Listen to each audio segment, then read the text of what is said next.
नमस्कार दोस्तों, आप देख रहे हैं न्यूज इंडिया फर्स्ट और मैं हूं आपके साथ रिया कुमारी। चलिए सबसे पहले नजर डालते हैं आज की बड़ी खबरों पर जो सीधे आपके सरोकार से जुड़ी हुई है।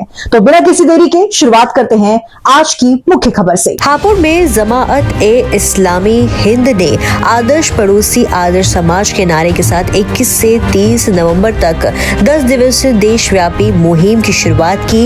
मीडिया प्रभारी डॉक्टर अयूबुस मंसूरी ने बताया कि अभियान का उद्देश्य पड़ोसियों के प्रति सद्भाव, सहयोग और सामाजिक संबंधों को मजबूत बनाना है। जमात के प्रदेश सचिव अब्दुल कादिर ने कहा कि इस्लाम पड़ोसियों के अधिकारों को बेहद महत्व देता है और अच्छे रिश्तों पर ही एक आदर्श समाज की नींव टिकी होती है। मुहिम के दौरान सभी धर्मों के पड़ोसियों के साथ बैठकें, चाय सभाएं, सफाई अभियान, जागरूकता रैलियां और सांस्कृतिक कार्यक्रम आयोजित किए जाएंगे। नगर अध्यक्ष अमजद सादिक ने बताया कि गलतफहमियों को दूर कर समाज में आपसी तालमेल बढ़ाना मुहिम का प्रमुख लक्ष्य है। हापुड़ से राजेंद्र सिंह के साथ फिरोज खान की खास रिपोर्ट। अत्यंत दयावान और कृपाशील है। पत्रकार बंधु, आप सबका इस प्रेस वार्ता में आप सबका मैं हार्दिक स्वागत करता हूं और जमात इस्लामी हिंद की तरफ से आपका धन्यवाद पेश करता हूं। हम अपना संगठन के जो भी कार्यक्रम करते हैं उस संगठन में हम ये समझते हैं कि बगैर सहाफ़त के और आप लोगों के बगैर हमको बात को एक बड़े सतह तक, नीचे तक लोगों तक पहुंचाना हमारे लिए नामुमकिन है। और ये मुल्क की भी, देश की भी और हर समाज की ये वजह है कि बातों को कम्युनिकेट करना और लोगों तक पहुँचाने का काम मीडिया का हमेशा से रहा है और आज भी आप लोग इसको अपने बहुत ईमानदारी के साथ आप लोग कर रहे हैं।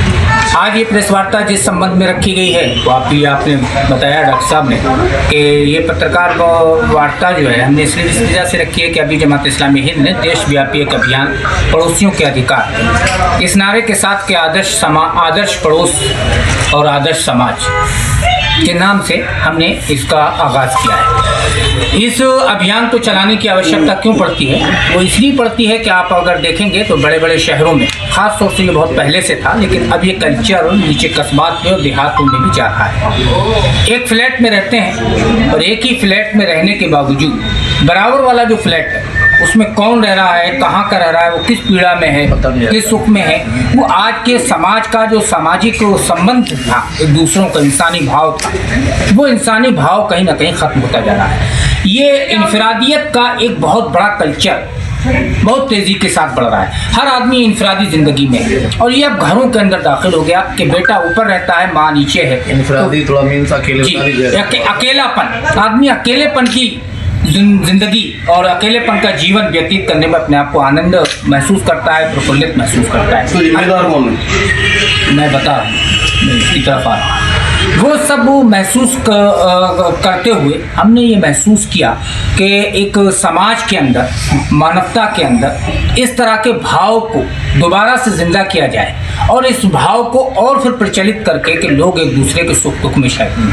हमने पड़ोस को सिर्फ उसी को पड़ोस को महदूद नहीं समझा जो पड़ोस में रहता है। तो जो दीवारें खड़ी हैं वो दीवारें थी जो ज़ाहिरी थी, अब वो अंदरों दिलों के अंदर भी वो दीवारें बढ़ती हुई जा रही हैं। उसके पीछे बहुत सारे रीजंस हो सकते हैं। उन रीजंस पर बात हो सकती है कि धार्मिक लोगों ने अपना काम नहीं किया, चाहे हम उसमें शामिल हों, हम लोगों ने उसमें काम नहीं किया, दूसरों ने नहीं किया, या मजहब से या धर्म से जो लोगों का एक अच्छा आध्यात्मिक लगाव हुआ करता था वो लगाव कम होता जा रहा है, वगैरह वगैरह बहुत सी वजहें हो सकती हैं। लेकिन असल ये है कि अब इसका कल्चर, आप ट्रैफिक देखें, अभी यहाँ पर आप तहसील चौराहे पे खड़े हो जाइए, ट्रैफिक के नियम्स का पालन हो रहा है। गोया कि वो रास्ता चलता हुआ जो पड़ोसी है वो भी हमारा पड़ोसी है, उस पड़ोसी को तकलीफ हो रही है। हम रास्ते में सफ़र करते हैं, सफ़र के दरमियान जो हमें कुछ देर का पड़ोसी मिलता है उससे हमारी ज़ात से परेशानी हो रही है नहीं हो रही है, उस परेशानी का ख्याल रखना।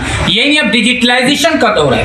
डिजिटलाइजेशन में फेसबुक हो, इंस्टा हो, ट्विटर हो, दूसरे जो सोशल मीडिया के कल्चर है, वहाँ फ्रेंड सर्कल बढ़ रहा है। वहाँ भी एक दूसरे को पोस्टर डाल के, एक दूसरे के खिलाफ बातें करके हम इस तरह का दूसरों को तकलीफ पहुँचाने का काम कर रहे हैं। जमात इस्लामी हिंद इस्लाम की एक नुमाइंदगी करती हुई एक जमात है और वो उसमें ये चाहती है कि हम इस समाज के अंदर ये बात करें और इस्लाम के अंदर ये बात बहुत साफ तौर से मौजूद है कि वो मोमिन हो ही नहीं सकता जिसका पड़ोसी उसकी शरारतों से या उसकी हरकतों से महफूज ना हो। इस बात की। यही नहीं बल्कि और हदीस में और सीरत में ये मिलता है कि ये मोमिन नहीं हो सकता। और एक मौके पर ये आया कि अल्लाह के रसूल के पास जिब्रील आते हैं और कहते हैं और इतनी ताकीद करते हैं कि ऐसा लगने लगता है कि कहीं उनको पड़ोसी को विरासत में हिस्सेदार न बना दिया जाए।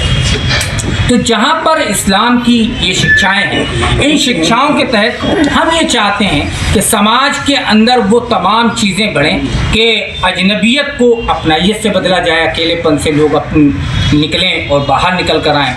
बेजारी जो है एक दूसरे से जो एक दूसरे के दुख सुख में शरीक ना होना, एक दूसरे के उसमें ना शामिल होना, उनके अंदर उनसियत मोहब्बत का पैदा किया जाए। जो लोग अपने आप को एक दूसरे पड़ोसी से गैर महफूज समझ रहे हैं, ये आप देखिए कि हम सब ने उस माहौल में रहे हैं कि हमारे पड़ोस में जो पड़ोसी होता था वो चाहे किसी मज़हब का मानने वाला होता, किसी बिरादरी का मानने वाला होता, वो हमारा चचा होता था, हमारा ताया होता था, दादा होता था, हम सब कहते थे। लेकिन पिछले कुछ दिनों से ये माहौल बना कि नफरत की ऐसी आंधी चली कि लोग अंदेशों में पड़ गए, शंकाओं में एक दूसरे से अपने आप को असुरक्षित महसूस करने लगे। इनको इस एहसास को कैसे बदला जाए? बदकलामी अब आदमी का शेवा होता जा रहा है कि किसी अच्छी बात अच्छे अंदाज में जवाब देना ये मुमकिन नहीं है। तो इस बदकलामी को खुश कलामी से कैसे बदला जाए? एक बात और मैं आप लोगों के सामने बता दूं कि जब इस्लाम पड़ोसी की बात करता है तो पड़ोसी की बात करने का मतलब सिर्फ मुसलमान पड़ोसी नहीं, सिर्फ पड़ोसी की बात करता है चाहे वो पड़ोसी मुसलमान हो या दूसरे मज़ाहिब का मानने वाला हो। गोया कि वो हमारा इंसानी भाई है और इंसानी भाई की हिफाजत करना, उनको तमाम शुरूर से, तमाम शर से उसको बचाना, ये हमारी जिम्मेदारी और फ़र्ज़ हम मुसलमानों को समझना चाहिए। इसलिए हम इसको करने के लिए हम ऐसा माहौल चलाना चाहते हैं और इसलिए ये पूरा एक देशव्यापी अभियान चला रहे हैं। इस अभियान के दरमियान हम बहुत सारे कार्यक्रम इसमें आयोजित करेंगे। कॉलेज बच्चों के प्रोग्राम भी हमने रखे हैं, नौजवानों के प्रोग्राम रखे हैं, तलबा के प्रोग्राम रखे हैं, लड़कियों के प्रोग्राम हैं, रैलियाँ हैं, प्रेस कॉन्फ्रेंसेस बड़े बड़े शहरों में हमने मुनाकिद की हैं। अभी मैं खुद एक मुरादाबाद में एक पीसी को ये हमारा जो संगठन है जमात इस्लामी हिंद, ये देशव्यापी संगठन बेसिकली ये सामाजिक और धार्मिक संगठन है। ये समय समय पर समाज की विभिन्न समस्याओं को लेकर के आवाज़ उठाता रहता है। तो अभी हमने ये किया है आदर्श पड़ोसी और आदर्श समाज, आदर्श पड़ोसी और आदर्श समाज नारे के साथ पड़ोसियों के अधिकार को लेकर 10 दिवसीय मुहिम शुरू की है, जो कि 21 नवंबर से यानी कल से 30 नवंबर तक पूरे भारत में हम ये काम करेंगे। उसके लिए जगह जगह मीटिंगें होंगी, सिंपोजियम होंगे, जलसे होंगे, जुलूस होंगे, वगैरह वगैरह, रैली होंगी बच्चों की। और ख़ास तौर से हम मुस्लिम समाज को वो याद दिलाना चाहते हैं कि पड़ोसियों के अधिकार क्या है, पड़ोसियों के साथ किस तरह तुम्हें रहना। आजकल हम देख ये रहे हैं कि जो बड़े शहर हैं, मेट्रोपॉलिटन सिटीज़ हैं, वहाँ ऐसा कल्चर डेवलप हो रहा है कि नीचे कोई रह रहा है और ऊपर कोई रह रहा है, एक दूसरे को नहीं जानते। तो इसको हमने गंभीरता से लेकर के हमने कोशिश की है कि हम इस पर एक देशव्यापी पूरा का पूरा अभियान चलाएं और लोगों को इस सिलसिले में जागरूक करें कि पड़ोसियों के साथ उनका व्यवहार कैसा होना चाहिए। ये इस सिलसिले में आज पीसी रखी गई।